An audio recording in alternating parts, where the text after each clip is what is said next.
It was late afternoon in the bustling heart of the city. The sky hung low with gray clouds, and a cold breeze crept through the streets, tugging at the jackets and shawls of passersby. Horns blared endlessly, vendors shouted for attention, and the air was thick with smog and life. On a street corner near the main traffic signal, a young girl stood barefoot, trying to sell tissue packets and bottled water to uninterested drivers. Her name was Sana, about 22 years old. With tired but determined eyes and hands reddened by the cold, her clothes were threadbare, her face smudged with dust, but her posture was upright. She moved from one window to another, tapping gently, politely offering her goods. Some people ignored her, others waved her off, but she kept going.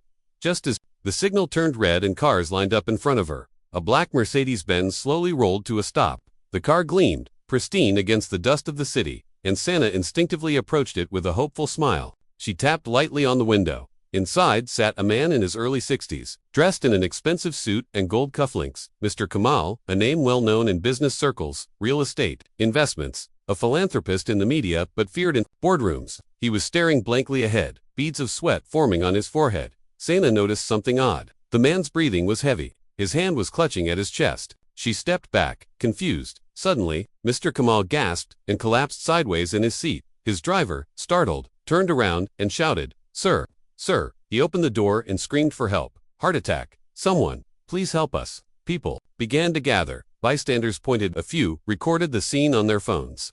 Some muttered, "That's Kamal Saeed, the tycoon." But no one stepped forward. They were afraid, helpless, frozen. Sana's eyes widened.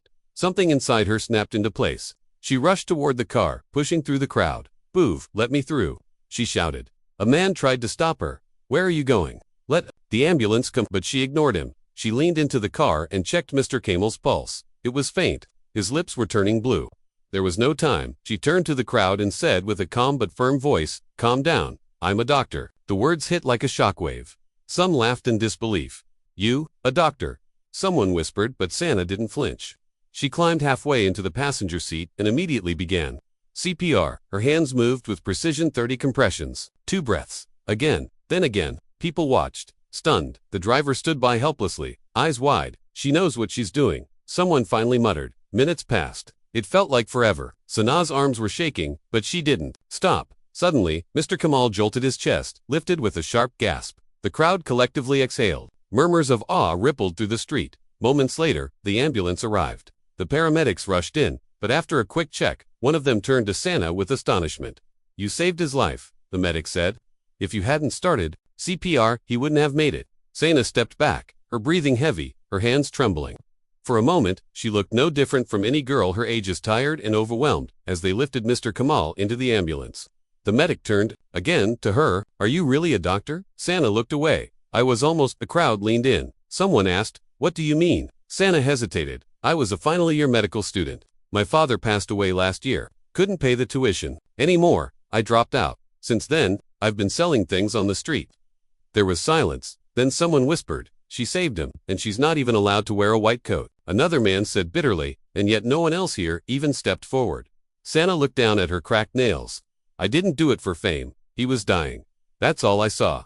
Meanwhile, inside the ambulance, Mr. Kamal was regaining consciousness. He opened his eyes, weak and confused. The driver leaned in. "Sir, you had a heart attack. But you're okay. You're alive because a girl saved you." Kamal blinked. "Who, the girl?" "From the street. She's the one who gave you CPR." Kamal was silent. His breath was shallow, his chest still in pain, but his mind was working. "A girl," he murmured. "Bring her to me." The ambulance doors closed, and they sped away. Back at the intersection, the crowd began to disperse. Sana quietly gathered her items from the sidewalk: tissues, bottles, candies. She had saved a life today, but her own life was still stuck where it had been just an hour ago. She started to walk away, back to her usual spot near the flyover.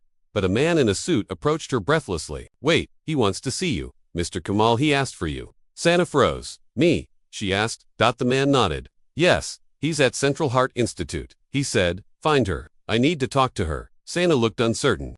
Why would a billionaire want to talk to her? Was he angry, grateful, suspicious? Still, she followed the man. Something told her this moment wasn't just about saving a life, it was about her own life changing forever.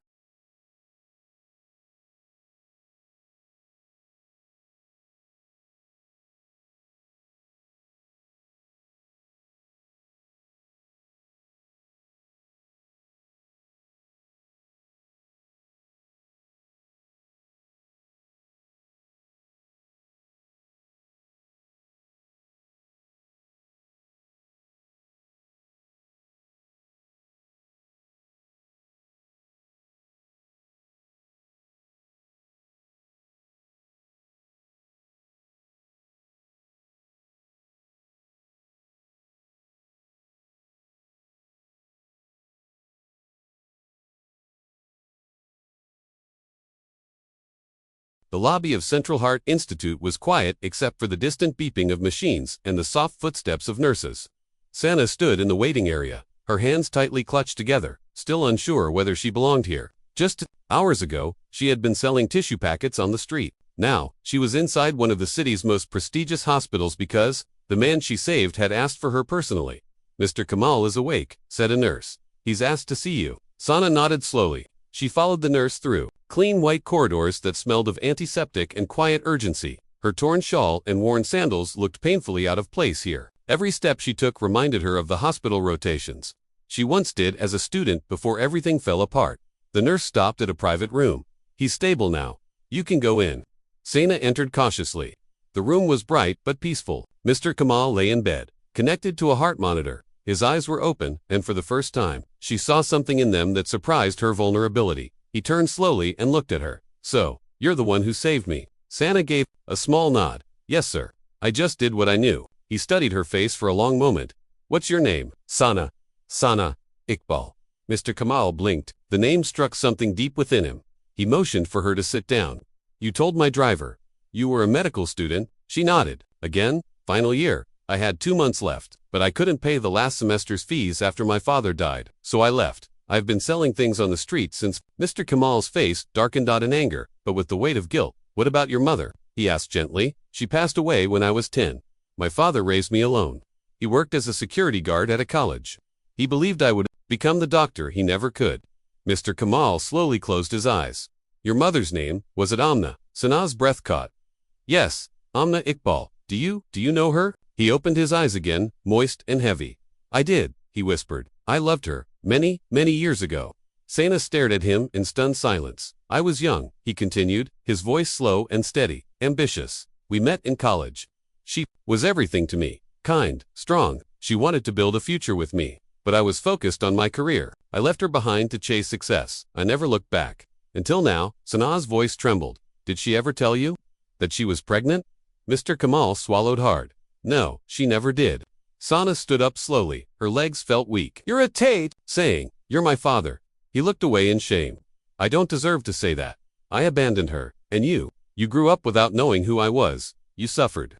Tears welled up in Sana's eyes. 1,000 emotions hit her at once: confusion, hurt, disbelief, anger. "I never needed your money," she said, her voice breaking. "But we needed you. My father, my real father, he was the man who stayed, who worked night shifts to pay for my books, who died with nothing but pride that his daughter had made it into medical college." Mr. Kamal nodded slowly, his hands trembling on the bed sheets. "And yet," he said softly, "when I was on the verge of death, it was you, the daughter I never met, who saved my life." There was silence between them, deep, aching silence.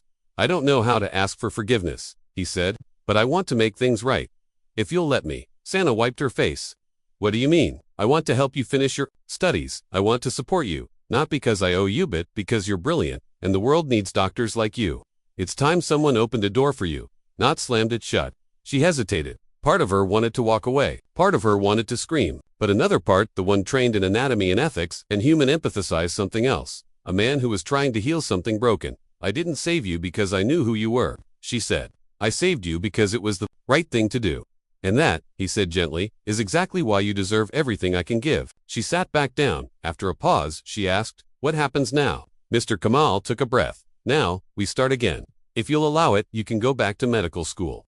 I'll speak to the dean personally. I'll cover all your costs. And if you'll permit me, I'd like to be a part of your life, not as a replacement for the man who raised you, but as someone who wants to finally do the right thing." Sana looked at him, her heart pounding.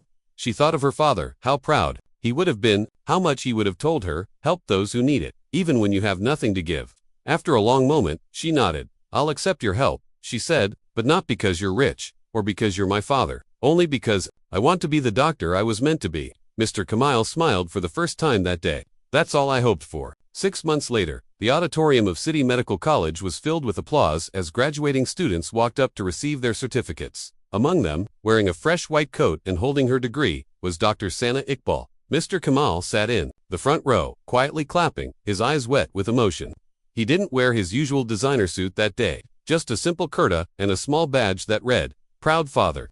When Sana walked down from the stage, she passed him without stopping, but then she turned and smiled. It was not forgiveness.